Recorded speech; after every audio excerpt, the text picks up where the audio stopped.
Noshin Gilal, a law graduate and a criminalist.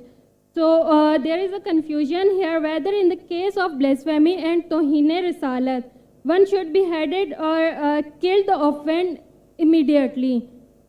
Even though जो हमारा panel code है वो भी एक मतलब उसमें भी अंडर सेक्शन 295 उसमें ब्लास्फेमी लॉज हैं और पनिशमेंट भी प्रिस्क्राइब की गई है, but we being as good Muslims और ट्रू मुस्लिम्स तो हम लोग क्या करते हैं कि ड्यू टू इट्स सेंसिटिविटी और उसकी जो बहन जरा हम देखेंगे पहले, अगर कोई गैर मुस्लिम उनके सवाल को पहले हम जवाब देंगे।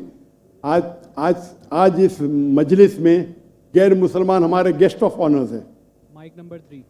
अगर कोई गैर मुस्लिम है, अगर कोई सवाल पूछना चाहता है, भले इस्लाम के खिलाफ हो, आपको कोई शक है, कोई शुबा है, या आप कुछ चीज़ इस्लाम के कोई कानून से आप सहमत नहीं है, ये मौका है, आप पूछ सकते हैं। मैं जवान हूँ, आई कैन टेक इट, मेरी दाढ़ी तो सफ़ेद है लेकिन माशाअल्लाह मैं दिल से जवान हूँ। अगर कोई भी सवाल है आपके पास, आम तौर पे खुले मजमे में इजाज़त होती नहीं कि दीन के बारे में कुछ इख्तिलाफ करे, लेकिन यहाँ हमारे मजमे में जो भी आपको सवाल है इंशाअल्लाह मैं कोशिश करूँगा उसका जवाब देने के लिए।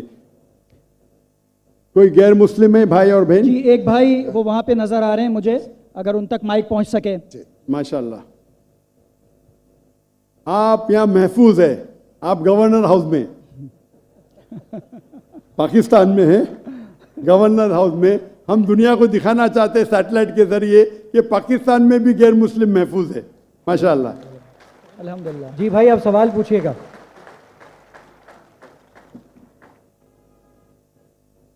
जी भाई, जी सवाल पूछिए आप। आपका नाम? मेरा नाम जावेद वजीर मसीह है। भाई साहब गैर मुस्लिम, और मैं मज़ाहिब का तालिब इल्म हूँ और आपका बहुत बड़ा फ़ैन हूँ। इसी तरह से मैं डॉक्टर इसरार अहमद साहब का भी फ़ैन हूँ। भाई साहब आप और इन मुसलमान सबसे बढ़कर भाई साहब आप आप मुसलमान है क्या गैर मुस्लिम है? जी, मैं क्रिश्चियन हूँ। जी हाँ, जी जी हाँ, पूछ सकते हैं। मैं आखिरी नबी मोहम्मद सल्लल्लाहु अलैहि वसल्लम का भी बहुत बड़ा फ़ैन और फॉलोअर हूँ। मैं एक दो बात करना चाहता हूँ। अगर हम सूरत मायदा में पढ़ते हैं तो उसमें जिक्र हुआ है कि जो नसारा है, जो मसीह हैं, ये ईमान में आपके बहुत करीब हैं। फिर उसके बाद मैं जिक्र करना चाहता हूँ, जब आप पे बुरा वक्त आया, तोबा माजरत के साथ मैं लफ्ज़ लेता हूँ, तो आपको एक मसीह बादशाह ने पनाह दी।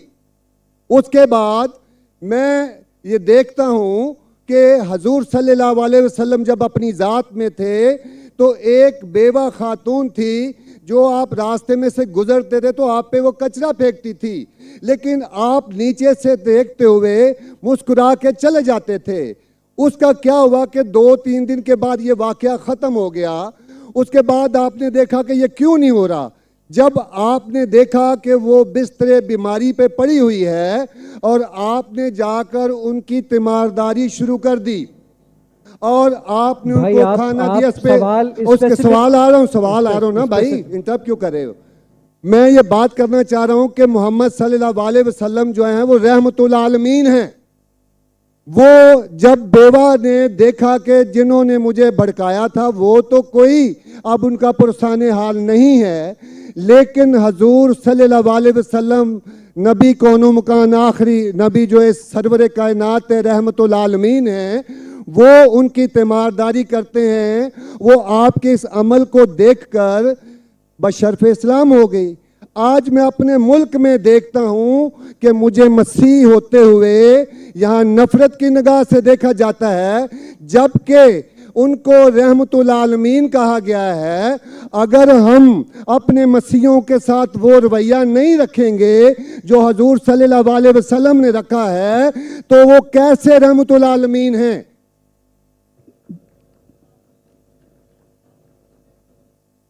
जी बहुत शुक्रिया आपके सवाल का। आखिरी अल्फाज जरा।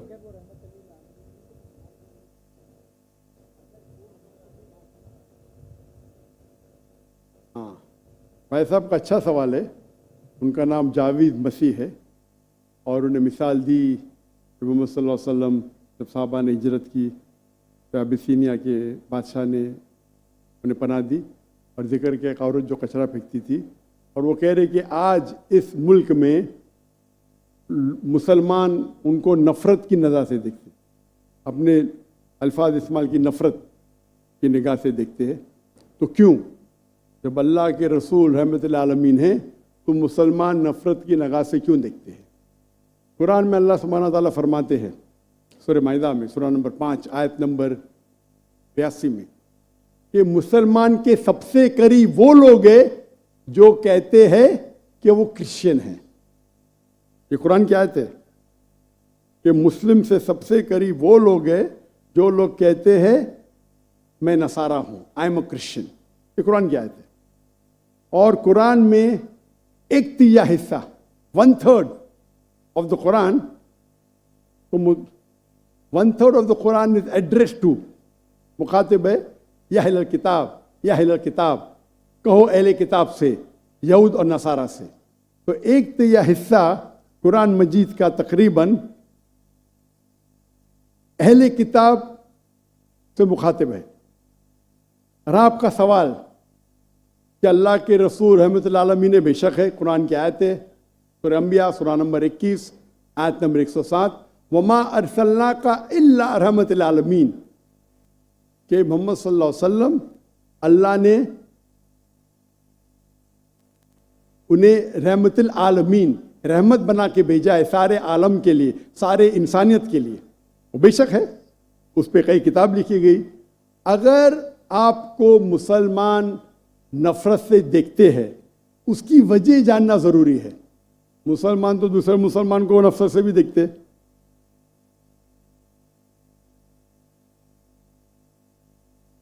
नहीं देखना चाहिए, नहीं देखना चाहिए। अगर वजह एकदम सही है, मैं नहीं जानता हूं क्यों देखते हैं। अगर मैं एक शख्स को देखूंगा जो एक लड़की को छेड़ रहा है तो मुझे भी उससे नफरत आएंगी, चाहे वो मुसलमान हो, चाहे हिंदू हो, चाहे मसीह है। आप समझे ना? तो उस वक्त मुझे हिदायत दी गई है, अगर एक इंसान कोई खवातीन या कोई लड़की का बलात्कार कर रहा है या ज़िना बिल जब्र कर रहा है, तो रहमत क्या कहती है? अरे रहमतुल आलमीन, क्या बोलेंगे? सलाम अलैकुम बोलेंगे आप उसको? क्या कहेंगे? अगर आप बलात्कार देख रहे, ज़िना बिल जब्र हो रहा है, आप क्या कहेंगे? मैं मुसलमान हूं, अस्सलाम वालेकुम। अल्लाह के रसूल की हदीस है, अगर कोई बुरा चीज देखते हैं तो हाथ से रोको, हाथ से नहीं रोक सकते तो जबान से रोको, जबान से नहीं रोक सकते तो दिल में कोसो। ये मिसाल दे रहा हूं मैं नहीं कहता हूं कि आप बुरे इंसान हैं, मैं नहीं कहता हूं कि आप गलत काम कह रहे, लेकिन अगर कोई मुसलमान, मैं आपको नफरत की नजर के देख रहा हूं, जावेद भाई मैं आपसे मोहब्बत करता हूं, जावेद भाई मैं आपसे मोहब्बत करता हूं, on the microphone please, on the microphone, I love you too. खलास। तो आप ये जनरल स्टेटमेंट देना कि मुसलमान मुझसे नफरत करते हैं, मेरे लिए गाली हो गई ना? नो सर, माजरत, मेरे अकेले साथ नहीं, मेरे तो बहुत अच्छे अच्छे दोस्त हैं, बल्कि बहुत से उलमा मेरे दोस्त हैं। माशाअल्लाह। इज्तमाई तौर पे कोई एक आदमी गलती करता है तो हमारे चर्चेस के ऊपर चढ़ाई हो जाती है, हमारे सामने हमारे ईमान की धज्जियां उड़ाई जारी होती हैं और हम खामोशी से एक गिद्दड़ की तरह खड़े होकर देख रहे होते हैं, क्योंकि हमें यह नहीं सिखाया गया है।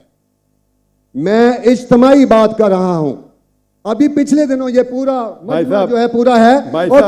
भाई साहब ये सवाल जवाब का सेशन है, तकरीर का सेशन नहीं है। तकरीर के सेशन के लिए आप एक हॉल हायर कर सकते हैं। आपका सवाल आपने पूछे, मैं जवाब दिया। अगर कोई शख्स बिना वजह आपसे नफरत करता है तो गलत है। और कुरान की तो आयत है, जितने भी गैर मुसलमान है सबसे करीब है जो नसारा है। अगर आप कुछ गलत काम किए और कोई नफरत करता है, वो भी कुरान की आयत है। कुरान की आयत है सूरह नंबर 41 आयत नंबर 34 सूरह फुसिलत, चैप्टर 41 वर्स 34, अगर कोई आपके साथ बुरा बर्ताव करता है उसका बदला अच्छाई से दो। जावेद भाई, मैं आपसे बात कर रहा हूं।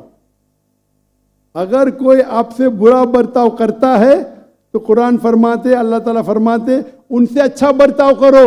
आपको क्या पता कि आपका दुश्मन आपका दोस्त बन जाएगा। ये कुरान की आयत है, सूरह फुसिलत सूरह नंबर 41 आयत नंबर 64। तो अगर कोई मुसलमान कुरान पे अमल नहीं करता है तो वो नॉन प्रैक्टिसिंग मुस्लिम होगा। मतलब हर मुसलमान तो मैं नहीं कह सकता अच्छा है, और अगर कोई एक शख्स कोई गलती करता है, आप जैसा कहे कि पूरे कौम पे चढ़ाव करना बिल्कुल गलत है, ये इस्लाम में भी नहीं है। अगर कोई एक शख्स गलती करता है और वो सजा का हकदार है, उसको सजा मिलना चाहिए, उसका मतलब नहीं पूरी कौम।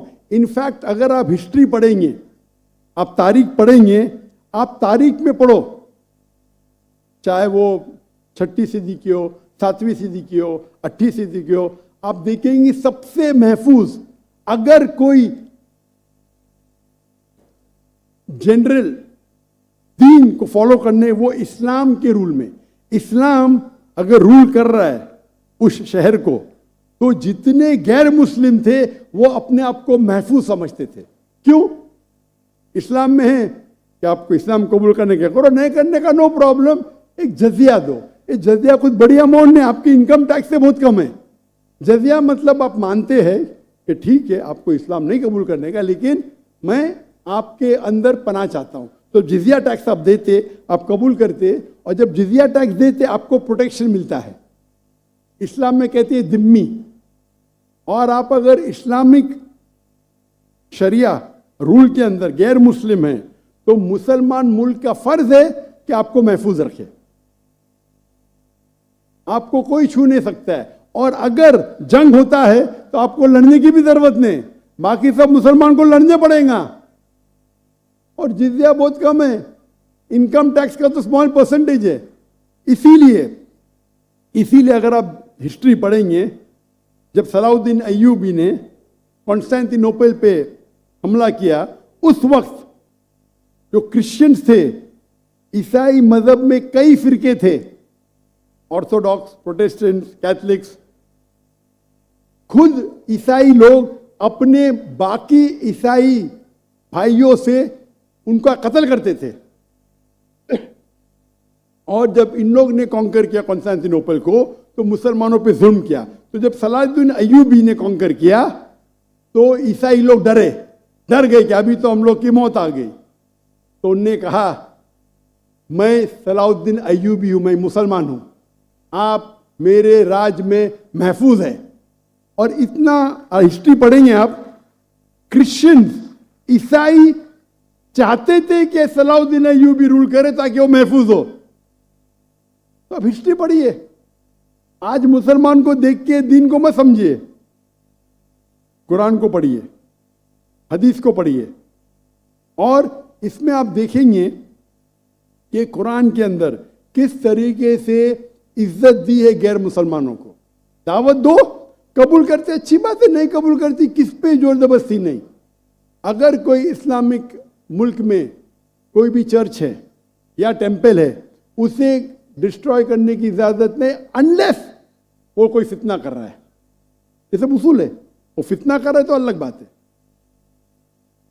तो एक इस्लामिक मुल्क में सबसे ज्यादा महफूज है मुसलमान।